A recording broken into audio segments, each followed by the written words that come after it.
यमुने महारानी की जय। भाई આજે પણ વૈષ્ણવો ભગવદ અનુગ્રહથી વ્રજની અમુક લીલાઓ એવી છે કે આજે પણ ઠાકોરજી પ્રત્યક્ષ વ્રજમાં બિરાજે છે। આજે પણ શ્રી યમુનાજી પ્રત્યક્ષ વ્રજમાં બિરાજે છે। જેને પ્રેમથી ભાવથી અને ભગવત શરણાગતિથી શ્રી યમુનાજીમાં શ્રદ્ધા, યમુનાજીમાં વિશ્વાસ, શ્રી યમુનાજી વૈષ્ણવો ભક્તિ સ્વરૂપા છે। ભગવાનના જે 16,108 પટરાણી હતા એ ગયા ક્યાં? જેને ખરેખર ભાગવતની કથા સાંભળી છે, કેનાર વક્તાએ જો વ્યવસ્થિત ભાગવતની પૂર્ણ કથા કહી હોય, અધ્યાયને સમર્પિત થઈ અને ભગવાનની પ્રગટ લીલાઓનું દર્શન કરાયું હોય,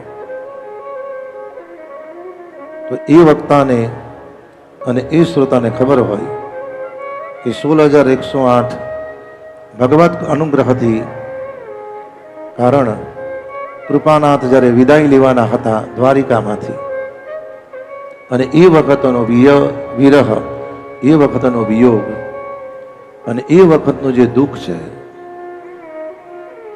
શ્રી યમુનાજી વૈષ્ણવ બહુ કૃપાળુ છે। અને જેને જેને શ્રી યમુનાજીમાં દિવ્ય મનોરથ કર્યો છે,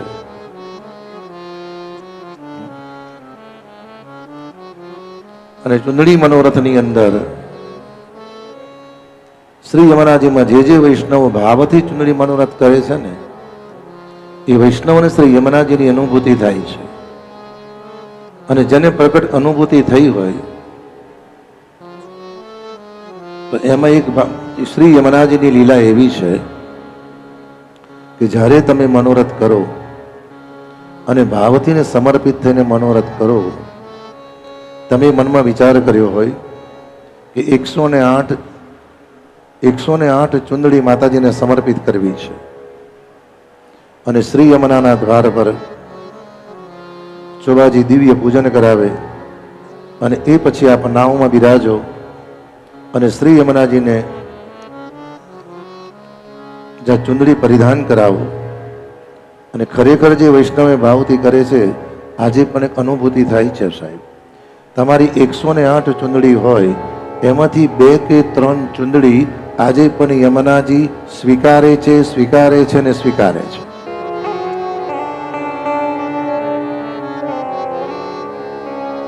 જે ભાવથી કરો અને પછી જ્યારે ચુંદડી મનોરથ વૈષ્ણવો પૂર્ણ થાય અને પછી જ્યારે આપ વસ્ત્ર લો ને, એમાંથી 2 કે 3 કે 1 પણ વસ્ત્ર જ્યારે ઓછું હોય કે ચુંદડી ઓછી હોય, ત્યારે સમજો યમુનાજીએ આપની કૃપાને, યમુનાજીએ આપણે આશીર્વાદ આપ્યા અને પ્રગટ થઈ આપણો મનોરથ શ્રી યમુનાજીએ સ્વીકાર્યો છે। બોલો શ્યામ સુંદર શ્રી